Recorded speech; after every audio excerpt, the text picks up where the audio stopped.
예, 오늘의 시황 브리핑 시작하겠습니다. 멕시코, 캐나다 관세 또 유예되긴 했는데, 뭐, 안도감보다는 불확실성 가지고 노는 거 아니냐, 뭐, 이런 식의 어떤 해석이 일부 좀 있었던 것 같고요. 그리고 마벨이 급락했는데, 브로드컴은 또 시간에서 급등하고, 이것도 나쁜 거, 이제 상쇄시키는 거, 이렇게 또 섞여 있는 재료가 됐죠. 그러다 보니까 뭐, 시장이 크게 방향 잡기보다는 좀 흘러내리는, 예, 그 정도가 좀 반응이 나왔던 것 같고, 수급에선 다행히 외국인들이 코스피와 코스닥을 매수하긴 했는데, 특정 업종에 집중이 됐어요. 그래서 상승 종목을 키우기보다는 이제 일부 종목들만 선별적으로 강하게 올라가는 이제 그런 모습을 보였고, 그런 대상이 됐던 종목군들이 뭐 철강주, 석유화학, 반도체 등등의 종목군들이 선별적으로 상승하는 이제 그런 모습을 보인 하루였습니다.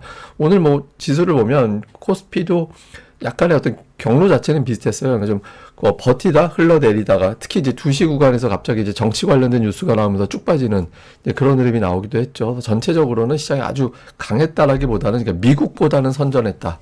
예, 미국보다는 선전하는 그런 모습을 보였고, 특히 이제 대형주가 별로 안 좋았어요. 오늘 코스피 같은 경우는 시총 상위권에서 보면 방산주, 철강주, 화학주 이런 종목군들이 아주 강하게 올라가서 그렇지 대형주들 흐름이 이렇게 썩 좋은 편은 아니었거든요.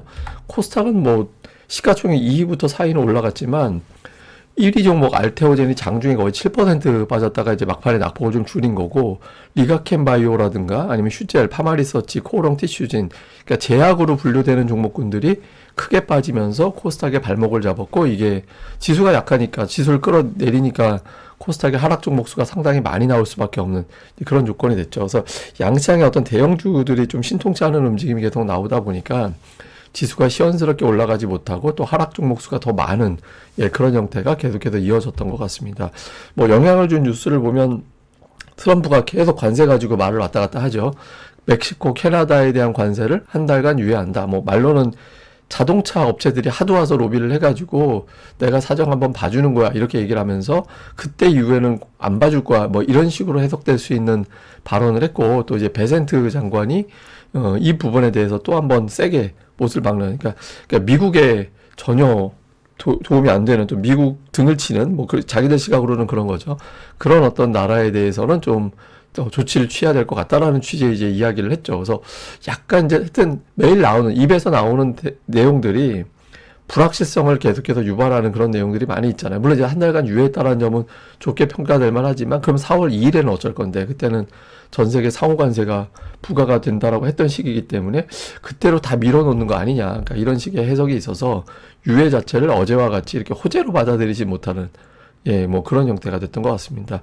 그리고 종목으로는 철강 관련된 이슈, 오늘 철강주 되게 강했는데 잠시 후에 또 설명드릴 겁니다만, 어쨌든 몇몇 어떤 산업이 트럼프 압박에 조치를 취하는 그런 산업들이 계속 등장을 하고 있죠. 뭐 자동차에서 공장 생산을 어디에서 한다든가, 철강에서는 이게 트럼프 때문인지는 알 수는 없지만 어쨌든 감산하겠다라고 결정한다든가 이렇게 되면서 그때마다 그날 이제 또 주가에 영향을 주는 그런 형태가 되고 있어서, 일단 3월 들어서는 철저하게 트럼프의 어떤 발언에 업종과 시장이 움직이는 그런 현상이 반복되고 있습니다. 그리고 종목으로는 오늘 정규 시장에서 마벨 테크놀로지가 정규 시장에서 20%나 폭락을 했잖아요.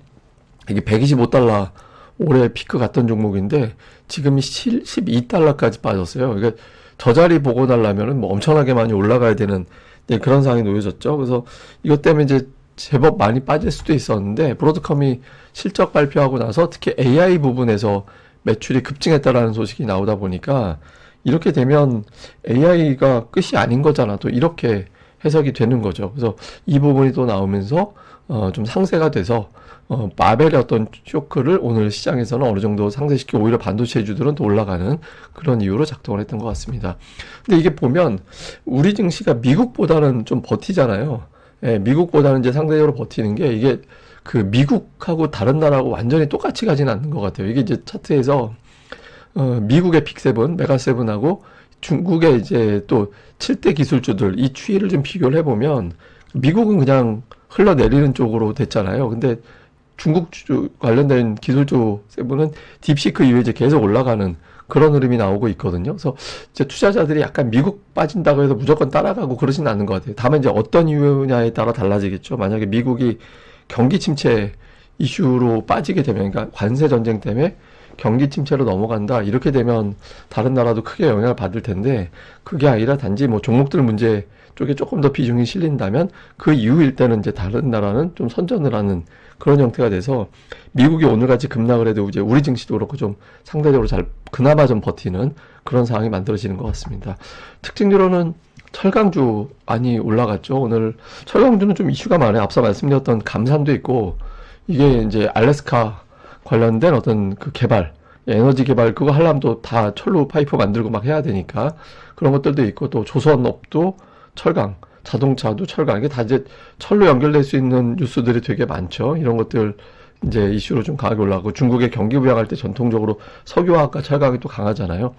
석유화학도 오늘 강했는데 이것도 중국의 경기 부양 플러스 롯데케미칼 같은 경우는 자금 뭐 일부에서 이제 자금 난 이슈가 제기가 됐었는데 6천억 대인가요? 그 정도 이제 마련했다라는 보도 나오면서 저항대 61선을 121선을 돌파하는 그런 움직임이 나왔고 알테오젠이 추세가 깨지는 듯한 움직임이 나왔죠. 21선이 지지선으로 작동을 했던 위치였는데 올해 1월에 한번 깨고 나서 바로 복원이 됐었습니다만은 그 이후에는 21선 한참 저렇게까지 멀리 떨어진 적은 없었거든요. 근데 어제 오늘 이틀 연속해서 이게 특허 이슈가 계속해서 작동하는지 모르겠는데 이게 이제 빠지면서 코스닥 지수 자체 오늘 코스닥 낙폭의 거의 3분의 1 정도는 알테오젠 한 종목이 만들었었거든요. 장중 피크 때는 이게 이제 그리고 다른 제약주까지 끌어내리면서 지수의 발목을 잡았죠. 이럴 때는 둘 중에 하나가 돼야 돼요. 그러니까 알테오젠이 그만 빠지던가 아니면 알테오젠을 대신할 수 있는 대안주가 빨리 등장을 해서 알테오젠의 변동성을 틀어 막아주는 그런 역할을 좀 해야 됩니다. 그리고 삼성전자 종가는 오늘 절묘하게도 120월선, 그러니까 120월선에서 딱 끝나서 굉장히 중요한 상장 이후에 가장 하단에 위치하고 있는 중요한 지지선까지 또 내려왔습니다. 그러니까 다음 주에 좀 여기서는 돌아서는 그런 움직임이 나오는 게 중요하겠죠.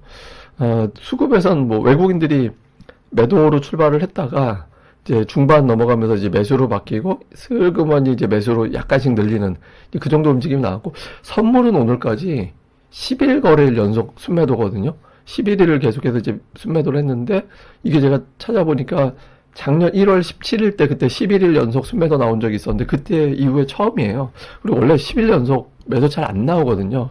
근데 작년에 1월 17일에 11일 연속 매도 나오고 나서 그 다음 증시가 어떻게 되는지 볼 필요도 있긴 한데 어쨌든 이례적으로 계속해서 외국인들은 시장 상황에 대해서 불안함을 표명하고 있다. 뭐 최근에 헤지 펀드들이 글로벌 주식을 되게 많이 팔았다가 하는 보도가 있었잖아요. 그러니까 아마 트럼프에 대한 어떤 경계감에 좀 많이 누른 것 같은데 저게 너무 매도가 쌓이면 제가 뭐 이제 매도 여력이 별로 없다라고 말씀드린 게 일주일 전 그때 정도였잖아요. 근데 지금 그 선을 넘어가 있는 상태거든요. 근데 너무 많이 매도를 해버리면 저것도 오히려 또 희한하게 또 나중에 반전이 될 수도 있어서 어쨌든 지금으로서는 외국인들이 굉장히 좀 조심스러워하고 있다는 걸 보여주고 있고 현물에서는 삼성전자를 외국인들이 1,400억 넘게 매도했는데 근데 순매수로 잡혔어요. 근데 그 금액만큼 그대로 방산, 철강, 그러니까 이런 2차전지 그러니까 이런 종목군들을 좀 매수하면서 결과적으로 이제 순매수로 보통 순매수가 잡히면 1, 2위가 삼성전자 하이닉스가 돼야 되는데 하이닉스는 들어가 있지만 삼성전자가 순매도 1위, 방산이 1위 이렇게 돼 있고 그다음에 기관 투자자들은 하이닉스 삼성전자가 매도 쪽으로 이제 매수는 철강화학 그러니까 이런 쪽에 매수가 좀 들어가 있는 그런 모습을 보였고요. 그다음에 코스닥 쪽에서는 알테오젠을 양 주체가 다 매도를 했고 그다음에 제약바이오 계열의 대형주들이 좀 많이 매도에 가 있습니다. 그리고 매수는 로봇, 2차 전지, 엔터 이런 종목군들이 좀 매수해 있었고 그다음에 기관 투자자들은 역시 알테오젠이 순매도로 들어가 있고 레인보우 월릭스 뭐 이런 종목군들이 이제 매도가 있었는데 제약바이오 쪽 계열의 종목들이 많았어요. 그리고 매수는 이제 2차 전지, 엔터 그리고 반도체 일부 이런 것들을 선별적으로 담는 이제 그런 모습을 보인 게 특징이었습니다. 자, 일단 캐나다, 멕시코에 대한 관세를 유예했다라는 점. 그러면 당분간 관세 부과할 나라가 없어요. 그러니까 4월 2일 이후가 이제 저 상호 관세가 되기 때문에 저 두 나라에 대해서 갑자기 또 틀지는 알 수는 없지만 일단 유예해버려서 그러니까 관세 관련된 뉴스가 오히려 지나가 버리는 그런 상황이 될 수도 있거든요. 그래서 이거를 과연 그렇게 그대로 갈 거냐, 뭐 또 다른 형태의 관세 발언이 계속 나올 거냐, 이게 되게 중요하고, 그 다음에 고용지표 나옵니다. 그러니까 비농업 일자리 14만 4천 요 정도 예상하고 있고, 실업률은 4%. 지금은 잘 나오는 게 좋죠. 예, 나쁘게 나오면 뭐 금리 인상이고 뭐고, 지금은 그게 중요한 게 아니라 이제 미국 경기가 침체되지 않았다 이런 것들을 보여주는 게 필요하거든요. 그래서 이게 지금 어떻게 나오는지 봐야 되고, 그다음에 외국인들의 매도는 진정이 됐는데 대형주가 막혀 있잖아요. 앞서 보여드렸던 선물 11일 연속 순매도 이게 되게 이례적인, 그러니까 여기서 돌려야 되는데 계속 안 돌립니다. 그래서 요 어정쩡한 상황이 다음 주에는 좀 바뀌게 되는지, 그 다음에 코스닥은 지금 알테오젠이 지수의 발목을 잡고 있고 다른 제약주까지 끌어내리는 역할을 해버려서 시장에서 만약에 알테오젠의 어떤 발목 잡기가 계속되면 안 되거든요. 그래서 알테오젠 자체가 회복이 되거나 아니면 대한 업종이 뭐 2차 전지가 됐든 뭐 반도체가 됐든, 그러니까 지수를 움직일 수 있는 업종 중에서 대한 업종이 좀 나오면서 커버를 해주는 그런 흐름이 나와줘야 됩니다. 안 그러면 이제 코스닥이 계속 발목이 잡힐 수 있어서 구도를 좀 주목해 볼 필요는 있습니다. 그리고 이건 뭐냐면 최근 20년 동안 그러니까 미국의 어떤 연간 추이를 그래프로 그린 거예요. 근데 뭐 여기선 이렇게 얘기를 하더라고요. 그러니까 전통적으로 2월 중순에 피크를 치고 3월 2주까지 빠지다가 2주 차에서 저점을 치고 그 다음부터 돌아선다. 그러니까 이런 이야기가 나오거든요. 그래서 흔히 얘기하는 이제 약속의 3주차 뭐 이런 이야기 하는데 지금 거의 그렇게 돼가고 있죠. 그래서 여기서 이제 3월 다음 주 넘어가면서부터 과연 미국이 살아날 거냐. 미국이 여기서 이제 빠지면 그동안에 우리 증시가 잘 버티다가 이번 주 들어서 갑자기 미증시 팁이 강하게 움직이는 시장이 변동성이 굉장히 커지는 모습이 연출이 됐잖아요. 그러니까 버티다가 그 한계를 넘어가는 과정으로 와 있는 것 같거든요. 그래서 미국이 여기서 더 깨져버리면 이제 시장이 크게 흔들리는 자리이기 때문에 여기서부터 이제 미국이 좀 버텨주는 그런 흐름이 나오는지도 상당히 시황상 중요한 시점이 됐다. 이렇게 봐야 될 것 같습니다.